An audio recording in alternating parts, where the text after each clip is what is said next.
Support இன்பிசி உங்களை அன்புடன் வரவேற்கிறது. நாம இன்னைக்கு பார்க்க போறது 4ஆம் வகுப்பு சமூக அறிவியல் 9வது பாடத்தை தான் பார்க்க போறோம். குழந்தை உரிமைகள் மற்றும் கடமைகள், அதாவது 4th ஸ்டாண்டர்ட்ல 3rd டேர்ம்ல இருக்கக்கூடிய 3rd லெசன் தான் பார்க்க போறோம். சரியான விடையை தேர்ந்தெடுத்து எழுதுக என்ற அடிப்படையில் தான் இந்த வினாவிடைகளை பார்க்குறோம். இதுல பாத்தீங்க அப்படின்னா இந்த ஒரு லெசன்ல மட்டும் கிட்டத்தட்ட 72 வினாக்கள் நம்ம தொகுத்து இருக்கிறோம். டெட்டு பேப்பர் 1 படிக்கிறவங்களுக்கும் சரி, பேப்பர் 2 படிக்கிறவங்களுக்கும் சரி, இந்த லெசன் ரொம்ப இம்பார்ட்டன்ட். ஏன்னா நிறைய முக்கியமான தகவல்கள் குழந்தைகளை பத்தியும் அவங்களுடைய உரிமைகளை பத்தியும் கொடுத்துருக்காங்க. அதனால இந்த லெசனை ஸ்கிப் பண்ணாம ஃபுல்லாவே வீடியோ பாருங்க. எல்லா கொஸ்டினுமே நீங்க தெரிஞ்சுக்கோங்க. இதனுடைய PDF வேணும் அப்படின்னா ஸ்கிரீன்ல தெரியக்கூடிய இந்த நம்பருக்கு கால் பண்ணுங்க.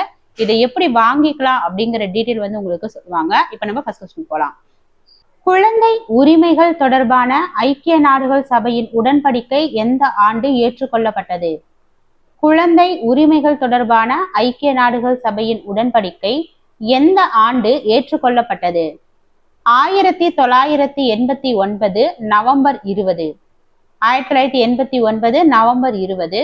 குழந்தைகளின் அடிப்படை உரிமைகளை பாதுகாப்பதற்காக உலக நாடுகள் அனைத்தும் இணைந்து இந்த நடவடிக்கையை நிறைவேற்றின. ஒரு தனிநபரின் வளர்ச்சியில் மிக முக்கியமான உரிமையாக கருதப்படுவது எது? ஒரு தனிநபரின் வளர்ச்சியில் மிக முக்கியமான உரிமையாக கருதப்படுவது கல்வி உரிமை. கல்வி என்பது ஒரு குழந்தையின் அறிவை வளர்ப்பதோடு அவர்கள் சமூகத்தில் ஒரு நல்ல குடிமகனாக மாறவும் உதவுகிறது. இந்தியாவில் 6 முதல் 14 வயது வரையிலான குழந்தைகளுக்கு இலவச மற்றும் கட்டாய கல்வி வழங்கும் சட்டம் எந்த ஆண்டு கொண்டு வரப்பட்டது? இந்தியாவில் 6 முதல் 14 வயது வரையிலான குழந்தைகளுக்கு இலவச மற்றும் கட்டாய கல்வி சட்டம் எந்த ஆண்டு கொண்டு வரப்பட்டது? 2009. இந்திய அரசியலமைப்பின்படி அனைத்து குழந்தைகளுக்கும் ஆரம்ப கல்வி பெறுவது ஒரு அடிப்படை உரிமையாகும். 1098 என்ற அவசர உதவி எண் எதற்காக பயன்படுத்தப்படுகிறது? 1098 அப்படின்னு சொல்லலாம். 1098 என்ற அவசர உதவி எண் எதற்காக பயன்படுத்தப்படுகிறது? ஆபத்தில் இருக்கும் குழந்தைகளை மீட்க. இது 24 மணி நேரமும் செயல்படும் கட்டணமில்லா சைல்டு லைன் சேவையாகும். 18 வயதிற்கு உட்பட்ட எந்த ஒரு குழந்தையும் உதவிக்கு அழைக்கலாம். 1098 ஓகேங்களா? 24 மணி நேரமும் செயல்படும் கட்டணமில்லா சைல்டு லைன். 18 வயதிற்கு உட்பட்ட எந்த ஒரு குழந்தையும் உதவிக்கு அழைக்கலாம். குழந்தைகளின் 4 முக்கிய உரிமைகளில் வாழ்வதற்கான உரிமை என்பது எதனை குறிக்கிறது? குழந்தைகளின் 4 முக்கிய உரிமைகளில் வாழ்வதற்கான உரிமை என்பது சத்தான உணவு மற்றும் ஆரோக்கியமான வாழ்வு. சத்தான உணவு மற்றும் ஆரோக்கியமான வாழ்வு. ஒவ்வொரு குழந்தைக்கும் சுத்தமான குடிநீர் மற்றும் முறையான மருத்துவ வசதி கிடைக்க பெறுவது அவர்களின் அடிப்படை வாழ்வுரிமை ஆகும். ஒவ்வொரு குழந்தைக்கும் சுத்தமான குடிநீர் மற்றும் முறையான மருத்துவ வசதி கிடைக்க பெறுவது அவர்களின் அடிப்படை வாழ்வுரிமை ஆகும். சர்வதேச சட்டங்களின்படி எந்த வயதிற்கு உட்பட்டவர்கள் அனைவரும் குழந்தைகள் என்று அழைக்கப்படுகிறார்கள்? சர்வதேச சட்டங்களின்படி எந்த வயதிற்கு உட்பட்டவர்கள் அனைவரும் குழந்தைகள் என்று அழைக்கப்படுகிறார்கள்? 18 வயதிற்கு உட்பட்டவர்கள் அனைவருமே குழந்தைகள் தான். இந்திய சட்டங்களின்படி 18 வயது நிறைவடையாத அனைவரும் குழந்தைகளாகவே கருதப்படுகிறார்கள். இந்திய சட்டங்களின்படி 18 வயது நிறைவடையாத அனைவரும் குழந்தைகளாகவே கருதப்படுகிறார்கள். பாதுகாப்பிற்கான உரிமை என்பது எதிலிருந்து குழந்தைகளை பாதுகாப்பதை குறிக்கிறது? பாதுகாப்பிற்கான உரிமை என்பது எதிலிருந்து குழந்தைகளை பாதுகாப்பதை குறிக்கிறது? குழந்தை தொழிலாளர் முறை, உடல் மற்றும் மன ரீதியான துன்புறுத்தல், கடத்தல் மற்றும் சுரண்டல். குழந்தை தொழிலாளர் முறை, உடல் மற்றும் மன ரீதியான துன்புறுத்தல், கடத்தல் மற்றும் சுரண்டல் இவை அனைத்தும் குழந்தைகள் பாதுகாப்பான சூழலில் வளர்வதை உறுதி செய்வது பெற்றோர் மற்றும் அரசின் கடமையாகும். குழந்தைகளுக்கு எதிரான பாலியல் குற்றங்களிலிருந்து அவர்களை பாதுகாக்க இந்திய அரசு 2012 கொண்டு வந்த சட்டம் எது? குழந்தைகளுக்கு எதிரான பாலியல் குற்றங்களிலிருந்து அவர்களை பாதுகாக்க இந்திய அரசு 2012 கொண்டு வந்த சட்டம் போக்சோ சட்டம். இச்சட்டம் குழந்தைகளுக்கு தீங்கிழைப்பவர்களுக்கு கடுமையான தண்டனை வழங்குவதற்கு வழிவகை செய்கிறது. போக்சோ சட்டம் அப்ப எப்ப கொண்டு வந்திருக்காங்க? 2012. இச்சட்டம் குழந்தைகளுக்கு தீங்கிழைப்பவர்களுக்கு கடுமையான தண்டனை போக்சோ சட்டம் வழங்குகிறது. குழந்தைகளின் உரிமைகளில் பங்கேற்பதற்கான உரிமை என்பது எதனை குறிக்கிறது? குழந்தைகளின் உரிமைகளில் பங்கேற்பதற்கான உரிமை என்பது தங்களுக்கு சம்பந்தப்பட்ட முடிவுகளில் கருத்து தெரிவிப்பது. தங்களுக்கு சம்பந்தப்பட்ட முடிவுகளில் கருத்து தெரிவிப்பது. குழந்தைகள் தங்கள் கருத்துக்களை சுதந்திரமாக வெளிப்படுத்தவும் ஆலோசனைகளை வழங்கவும் உரிமை உண்டு. வளர்ச்சிக்கான உரிமை என்பதில் கீழ்கண்டவற்றுள் எது அடங்கும்? வளர்ச்சிக்கான உரிமை என்பதில் கீழ்கண்டவற்றுள் கல்வி கற்கும் உரிமை, விளையாடும் உரிமை, கலாச்சார நடவடிக்கைகளில் பங்கேற்பது. ஒரு குழந்தையின் உடல் மற்றும் சமூக வளர்ச்சிக்கு தேவையான அனைத்து வசதிகளும் வழங்கப்பட வேண்டும். குழந்தை தொழிலாளர் முறை என்பது என்ன? குழந்தை தொழிலாளர் முறை என்பது சமூக குற்றம். குழந்தைகளை வேலைக்கு அமர்த்துவது அவர்களின் கல்வி மற்றும் வளர்ச்சியை பாதிக்கிறது. குழந்தை தொழிலாளர் முறைக்கு எதிரான சட்டங்கள் மற்றும் குழந்தைகளுக்கான பாதுகாப்பு உரிமைகளை மீறினால் கடும் நடவடிக்கை எடுக்கப்படும். பள்ளிகளில் அமைக்கப்பட்டுள்ள குழந்தைகள் பாதுகாப்பு பெட்டி எதற்காக பயன்படுகிறது? பள்ளிகளில் அமைக்கப்பட்டுள்ள குழந்தைகள் பாதுகாப்பு பெட்டி புகார்கள் மற்றும் ஆலோசனைகளை தெரிவிக்க, மாணவர்கள் தங்களுக்கு ஏற்படும் பிரச்சனைகளை தைரியமாக தெரிவிக்க இது ஒவ்வொரு பள்ளியிலும் வைக்கப்பட்டுள்ளது. குழந்தை உரிமைகள் பாதுகாப்பில் மிக முக்கியமான பொறுப்பு யாருக்கு உள்ளது? குழந்தை உரிமைகள் பாதுகாப்பில் மிக முக்கியமான பொறுப்பு பெற்றோர், ஆசிரியர், அரசாங்கம் இவர்கள் அனைவருக்குமே உண்டு. குழந்தைகள் ஒரு நாட்டின் எதிர்காலம் என்பதால் அவர்களை பாதுகாப்பதில் ஒட்டுமொத்த சமூகத்திற்கும் பங்கு உண்டு. பள்ளியில் பாதுகாப்பான தொடுதல் மற்றும் பாதுகாப்பற்ற தொடுதல், குட் டச், பேட் டச்னு சொல்றாங்க, ஆகியவற்றை வேறுபடுத்தி அறியும் திறன் குழந்தைகளுக்கு ஏன் அவசியம்? பள்ளியில் பாதுகாப்பான தொடுதல் மற்றும் பாதுகாப்பற்ற தொடுதல் ஆகியவற்றை வேறுபடுத்தி அறியும் திறன் குழந்தைகளுக்கு ஏன் அவசியம்? தங்களை பாதுகாத்துக் கொள்ளவும் விழிப்புணர்வுடன் இருக்கவும். நல்ல தொடுதல் மற்றும் தீய தொடுதல் பற்றிய விழிப்புணர்வு பாலியல் துன்புறுத்தல்களிலிருந்து குழந்தைகளை காக்க மிகவும் அவசியமான ஒரு வாழ்க்கை திறன் ஆகும். குழந்தைகளின் கடமைகளில் முதன்மையானது எது? குழந்தைகளின் கடமைகளில் முதன்மையானது நன்றாக படித்து சமூகத்திற்கு உதவுவது. பெரியவர்களை மதித்தல் மற்றும் சுற்றுச்சூழலை பாதுகாத்தல் குழந்தைகளின் கடமையாகும். 2006 ஆண்டு குழந்தை திருமண தடை சட்டத்தின்படி பெண்களுக்கு திருமண வயது குறைந்தபட்சம் எவ்வளவு இருக்க வேண்டும்? 2006 ஆண்டு குழந்தை திருமண தடை சட்டத்தின்படி பெண்களுக்கு திருமண வயது 18 வயதாவது குறைந்தபட்சம் இருக்கணும். இதே சட்டத்தின்படி ஆண்களுக்கு குறைந்தபட்ச திருமண வயது 21 நிர்ணயிக்கப்பட்டுள்ளது. இந்த வயதிற்கு முன் திருமணம் செய்வது சட்டப்படி குற்றமாகும். கீழ்கண்டவற்றுள் எது குழந்தைகளின் கடமை அல்ல? கீழ்கண்டவற்றுள் எது குழந்தைகளின் கடமை அல்ல? பள்ளி கட்டணம் செலுத்துதல். பள்ளி கட்டணம் அல்லது வாழ்வாதாரத்தை கவனிப்பது பெற்றோரின் பொறுப்பு. வாஷ் என்பது எதனை குறிக்கும் சுருக்கமாகும்? வாஷ் என்பது எதனை குறிக்கும் சுருக்கம் அப்படின்னு பாத்தீங்கன்னா தண்ணீர், சுகாதாரம் மற்றும் தூய்மை. பள்ளிகளில் பாதுகாப்பான குடிநீர் மற்றும் முறையான கழிப்பறை வசதிகளை உறுதி செய்வதே இதன் நோக்கமாகும். பள்ளி மேலாண்மை குழுவில் பெற்றோர்கள் பங்கேற்பது எந்த உரிமையின் கீழ் வருகிறது? பள்ளி மேலாண்மை குழுவில் பெற்றோர்கள் பங்கேற்பதற்கான உரிமையின் கீழ் வருகிறது. குழந்தைகளின் கல்வி தரத்தை மேம்படுத்த பெற்றோர்கள் மற்றும் சமூகத்தின் பங்களிப்பு அவசியம். ஒரு குழந்தை தனது உரிமைகள் பறிக்கப்படும் போது உடனடியாக யாரை அணுகலாம்? ஒரு குழந்தை தனது உரிமைகள் பறிக்கப்படும் போது உடனடியாக சைல்ட் லைன் அல்லது நம்பிக்கையான பெரியவர்களை அணுகலாம்.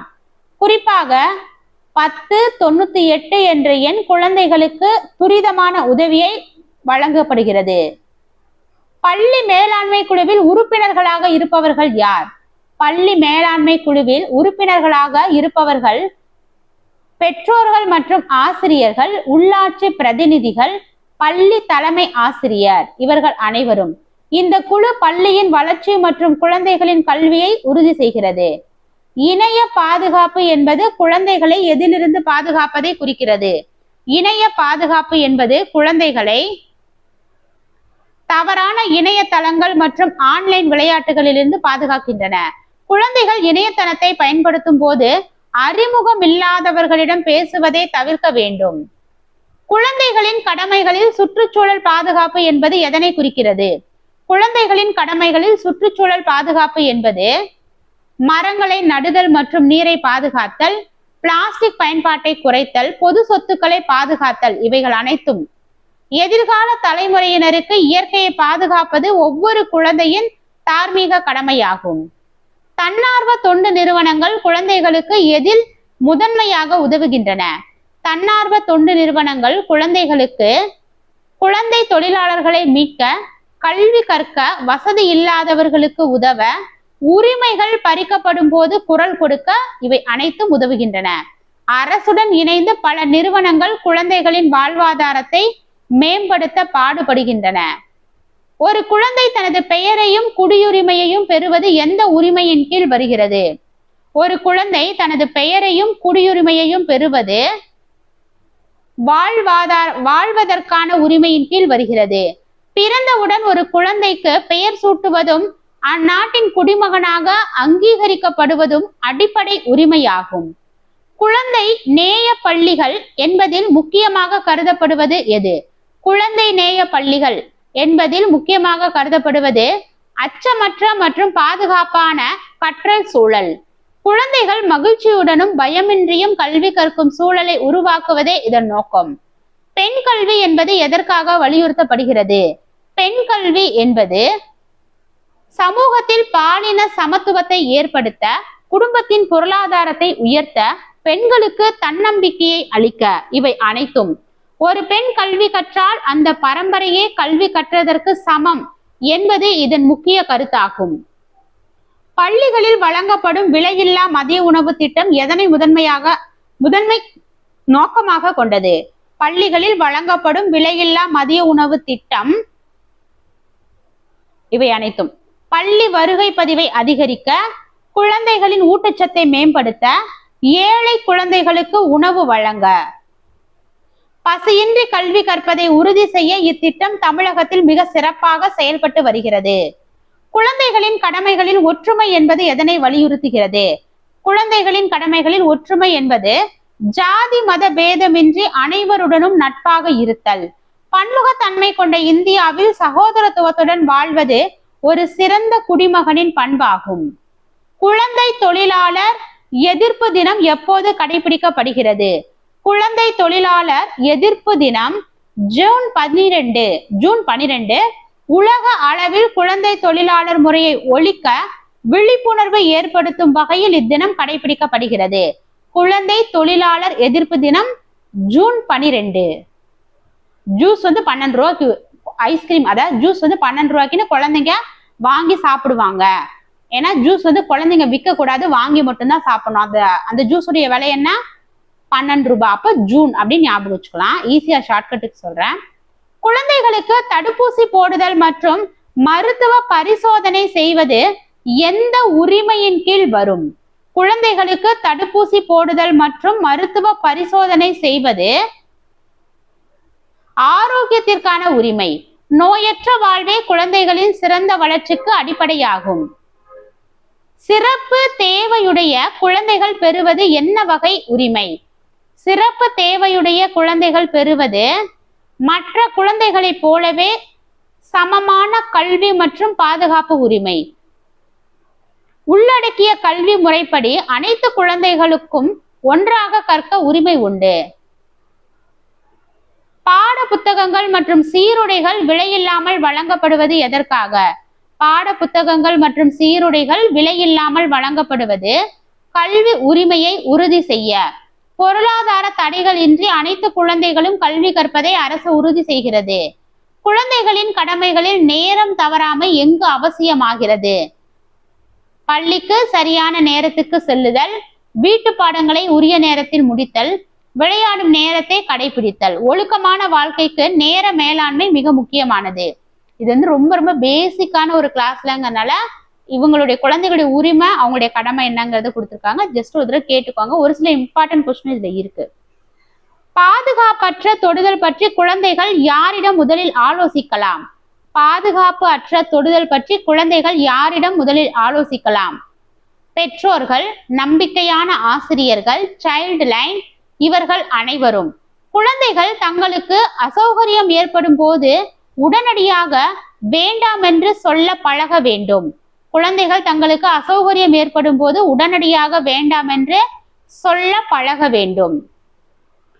பள்ளி மைதானத்தில் விளையாடுவது எந்த வகை உரிமையாகும்? பள்ளி மைதானத்தில் விளையாடுவது வளர்ச்சிக்கான உரிமை.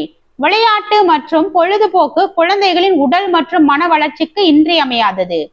மாணவர்களிடையே தலைமை பண்பை வளர்க்க பள்ளிகளில் நடத்தப்படுவது குழந்தை நாடாளுமன்றம். இது மாணவர்களுக்கு இடையே பொறுப்புணர்வை வளர்க்கும் ஒரு சிறந்த பயிற்சி. தேசிய பெண் குழந்தைகள் தினம் இந்தியாவில் எப்போது கொண்டாடப்படுகிறது? தேசிய பெண் குழந்தைகள் தினம். பெண் குழந்தைகள் தினம் பாத்தீங்க அப்படின்னா ஜனவரி 24. ஜனவரி 24. பெண் குழந்தைகளின் கல்வி மற்றும் உரிமைகள் குறித்த விழிப்புணர்வை ஏற்படுத்த இத்தினம் கொண்டாடப்படுகிறது. ஒரு குழந்தை தன் நாட்டின் தேசிய கீதம் மற்றும் தேசிய கொடியை மதிப்பது என்பது என்ன? அது ஒரு கடமை. தேசப்பற்றுடன் விளங்குவது ஒவ்வொரு குழந்தையின் நற்பண்பாகும். குழந்தைகள் தினம் இந்தியாவில் யாருடைய பிறந்த நாளை முன்னிட்டு நவம்பர் 14 அன்று கொண்டாடப்படுகிறது? ஜவஹர்லால் நேரு. குழந்தைகளின் மீது நேரு கொண்டிருந்த அன்பை வெளிப்படுத்தும் விதமாக இத்தினம் கொண்டாடப்படுகிறது. ஐக்கிய நாடுகள் சபையினால் எந்த தேதி உலக குழந்தைகள் தினமாக அறிவிக்கப்பட்டுள்ளது? ஐக்கிய நாடுகள் சபையினால் எந்த தேதி உலக குழந்தைகள் தினமாக அறிவிக்கப்பட்டுள்ளது? நவம்பர் 20. குழந்தைகளின் உரிமைகளை உலக அளவில் அங்கீகரிக்கப்பட்ட தினமாகும். குழந்தைகளின் உரிமைகளை உலக அளவில் அங்கீகரிக்கப்பட்ட தினம் ஐக்கிய நாடுகள் சபையினால் எந்த தேதி உலக குழந்தைகள் தினம்? உலக குழந்தைகள் தினம் நவம்பர் 20. ஒரு குழந்தை தனக்கு தொந்தரவு அளிக்கும் செயல்களை செய்ய சொல்லும் போது என்ன செய்ய வேண்டும்? சத்தமாக வேண்டாம் என்று சொல்ல வேண்டும். குழந்தைகள் தங்கள் பாதுகாப்பை உறுதி செய்ய தைரியமாக பேச பழக வேண்டும். கல்வி உரிமை சட்டத்தின்படி நலிந்த பிரிவினருக்கு தனியார் பள்ளிகளில் எத்தனை சதவீத இடஒதுக்கீடு? கல்வி உரிமை சட்டத்தின்படி நலிந்த பிரிவினருக்கு தனியார் பள்ளிகளில் 25%. பொருளாதாரத்தில் பின்தங்கிய குழந்தைகளுக்கு இடஒதுக்கீடு வழங்கி சமமான கல்வியை உறுதி செய்வதே இதன் நோக்கம். இந்திய சட்டப்படி எந்த வயதிற்கு உட்பட்ட குழந்தைகளை வேலையில் அமர்த்துவது குற்றமாகும்? இந்திய சட்டப்படி எந்த வயதுக்கு உட்பட்ட குழந்தைகளை வேலைக்கு அமர்த்துவது குற்றமாகும்? 14 வயதுக்கு உட்பட்டோ. 14 வயது வரை உள்ள அனைத்து குழந்தைகளும் கட்டாயம் பள்ளிக்கு செல்ல வேண்டும். குழந்தைகளின் கடமைகளில் நாட்டின் மீதான பொறுப்பாக கருதப்படுவது எது? குழந்தைகளின் கடமைகளில் நாட்டின் மீதான பொறுப்பாக கருதப்படுவது பொது சொத்துக்களை சேதப்படுத்தாமல் பாதுகாத்தல், சாலை விதிகளை பின்பற்றுதல், பெரியவர்களை மதித்து நடத்தல். இவை அனைத்தும். ஒரு நாட்டின் பொது சொத்துக்களை தனது சொந்த சொத்தாக கருதி பாதுகாப்பது ஒவ்வொரு குழந்தையின் கடமையாகும். அச்சமற்ற மற்றும் மகிழ்ச்சியான சூழலில் வளரும் குழந்தைகளுக்கு எது அதிகமாக இருக்கும்? அச்சமற்ற மற்றும் மகிழ்ச்சியான சூழலில் வளரும் குழந்தைகளுக்கு தன்னம்பிக்கை மற்றும் படைப்பாற்றல் அதிகமாக இருக்கும். பாதுகாப்பான சூழலில் வளரும் குழந்தைகள் அதிக தன்னம்பிக்கையுடன் திகழ்வார்கள். ஒரு குழந்தை தான் விரும்பும் மதத்தை பின்பற்றவும் கலாச்சாரத்தை பேணவும் உரிமை உண்டு என்பது எந்த உரிமையின் கீழ் வரும்? ஒரு குழந்தை தான் விரும்பும் மதத்தை பின்பற்றவும் கலாச்சாரத்தை பேணவும் உரிமை உண்டு என்பது வளர்ச்சிக்கான உரிமையின் கீழ் வரும். சமூக மற்றும் கலாச்சார ரீதியாக ஒரு குழந்தை தன்னை அடையாளப்படுத்திக் கொள்ளும் சுதந்திரம் இதில் அடங்கும். ரகசியமாக வைக்க சொல்லும் எந்த ஒரு தொடுதல் பற்றியும் குழந்தைகள் யாரிடம் சொல்ல வேண்டும்? ரகசியமாக வைக்க சொல்லும் எந்த ஒரு தொடுதல் பற்றியும் குழந்தைகள் நம்பிக்கையான பெரியவர்களிடம் சொல்ல வேண்டும். ஆபத்தான தொடுதல் பற்றி தயக்கமின்றி பெற்றோர் அல்லது ஆசிரியரிடம் தெரிவிக்க வேண்டும். தூய்மை பாரதம் இயக்கத்தில் குழந்தைகளின் முக்கிய பங்கு என்ன? தூய்மை பாரதம் இயக்கத்தில் குழந்தைகளின் முக்கிய பங்கு தன் இருப்பிடத்தையும் பள்ளியையும் தூய்மையாக வைத்திருப்பது. சுகாதாரமான பழக்க வழக்கங்களை கடைபிடிப்பது ஒரு குழந்தையின் முக்கிய கடமையாகும். ஒரு நாட்டில் குழந்தைகளின் உரிமைகள் முறையாக வழங்கப்படுகிறதா என்பதை உறுதி செய்யும் முதன்மை பொறுப்பு யாருடையது? ஒரு நாட்டில் குழந்தைகளின் உரிமைகள் முறையாக வழங்கப்படுகிறதா என்பதை உறுதி செய்யும் முதன்மை பொறுப்பு அரசாங்கத்தினுடையது. அரசு சட்டங்கள் மற்றும் திட்டங்களின் மூலம் குழந்தைகளின் உரிமைகளை பாதுகாப்பதை முதன்மை நோக்கமாக கொண்டுள்ளது. மாணவர்களிடையே ஒத்துழைப்பு மற்றும் பொறுப்புணர்வை வளர்க்க உதவுவது மாணவர் மன்றங்கள். மாணவர்கள் தங்கள் பள்ளியின் செயல்பாடுகளில் பங்கேற்கவும் ஜனநாயக முறையை புரிந்து கொள்ளவும் இது உதவுகிறது. தமிழகத்தில் அரசு பள்ளிகளில் காலை உணவு திட்டம் யாரால் தொடங்கி வைக்கப்பட்டது? தமிழகத்தில் அரசு பள்ளிகளில் காலை உணவு திட்டம் தமிழக அரசால் தொடங்கி வைக்கப்பட்டது. மதிய உணவு திட்டத்தை தொடர்ந்து காலை உணவு திட்டமும் மாணவர்களின் நலனுக்காக தமிழக அரசால் செயல்படுத்தப்பட்டு வருகிறது. குழந்தைகளின் வளர்ச்சிக்கான உரிமை எதனை உறுதிப்படுத்துகிறது? குழந்தைகளின் வளர்ச்சிக்கான உரிமை முறையான ஆரம்ப கல்வி மற்றும் விளையாட்டு திறன், அறிவுசார் மற்றும் உடல் ரீதியான வளர்ச்சியை உறுதி செய்ய கல்வியும் விளையாட்டும் அவசியம். ஒரு குழந்தை தான் ஒரு நாட்டின் குடிமகன் என்பதை எதன் மூலம் உறுதி செய்யலாம்? ஒரு குழந்தை தான் ஒரு நாட்டின் குடிமகன் என்பதை பிறப்பு சான்றிதழ் மற்றும் குடியுரிமை மூலம் உறுதி செய்யலாம். இது ஒரு குழந்தையின் அடிப்படை வாழ்வுரிமை ஆகும். பெண் குழந்தைகளுக்கு சமமான வாய்ப்புகளை வழங்குவதன் நோக்கம் என்ன?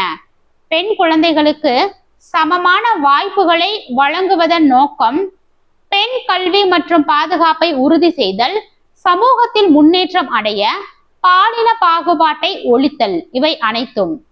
பெண் குழந்தைகளுக்கு சமமான வாய்ப்புகளை வழங்குவதே நாட்டின் முன்னேற்றத்திற்கு வழிவகுக்கும். இந்தியாவில் குழந்தை உரிமைகள் பாதுகாப்பு வாரம் எப்போது கடைபிடிக்கப்படுகிறது?